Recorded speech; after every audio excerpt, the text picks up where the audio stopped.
My name is Jason, and this is my personal story about fatherhood. Go.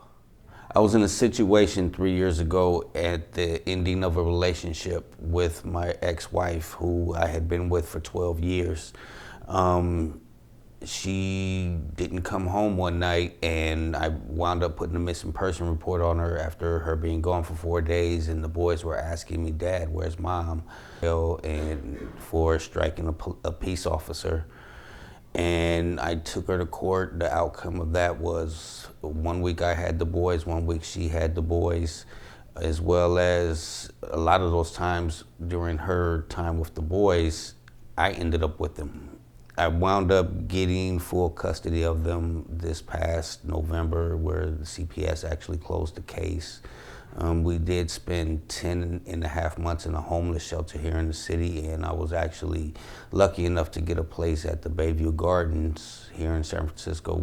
Regardless, unless you actually have a place of your own with your name on the lease, that you're technically homeless.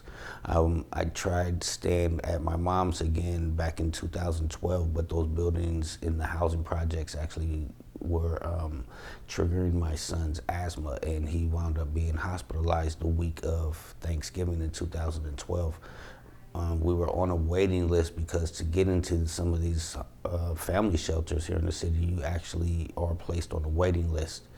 We were accepted into the Hamilton Family Emergency Shelter on Golden Gate here in the city. Then we moved over into the transitional, which is run by Hamilton as well. That's over on Hayes, right across from the Panhandle. And we stayed there a good 6 months or so, and lucky enough to get into the Bayview Hill Gardens, which is located in the Bayview area. It's actually a building run by Mercy Housing, so I'm very thankful to God that He was able to, provide a place for me and my kids, especially because I've never had a place of my own.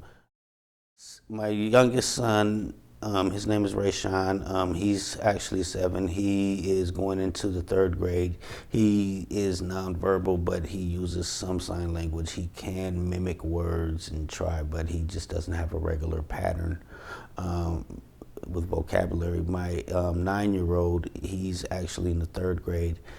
His name's Khalil. He is like the best Lego builder ever. I mean, even when I was a kid, if I got a box of Legos, I could never create what the picture looks like on the box.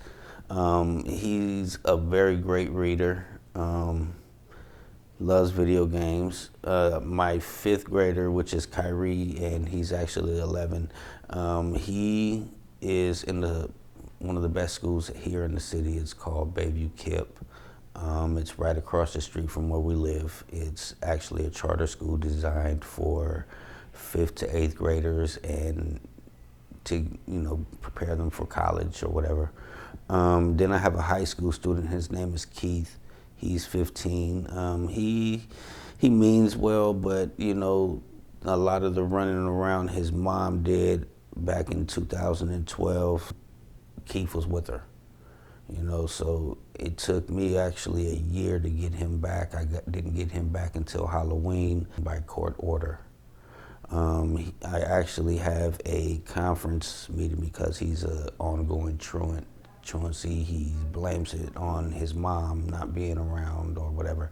So I kind of allowed their mom to, come by the place sometimes, hang out with them, just to show them that once upon a time, I did, feel like a bond, but she broke it, and that was her choice. I gave my kids lots of love, understanding, and a little bit of explanation, but you have to understand, I didn't know she was married until almost the summer of 2012, and we had already separated the year before.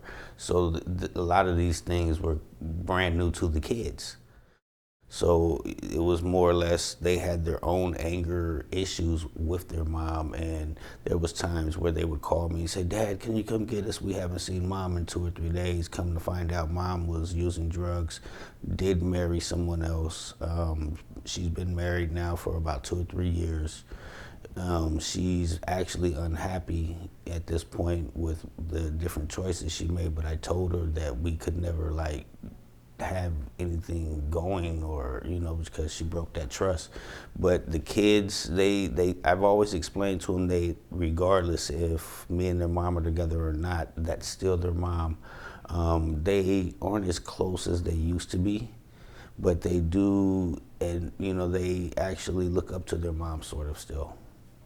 For my family, I'm trying to make all these positive changes and give them a better foundation on family and something they can, grab hold to and carry with them for the rest of their lives, because I never actually had a dad. I mean, I grew up in a single parent home, so a lot of this is learning experience for myself as well as a teaching experience.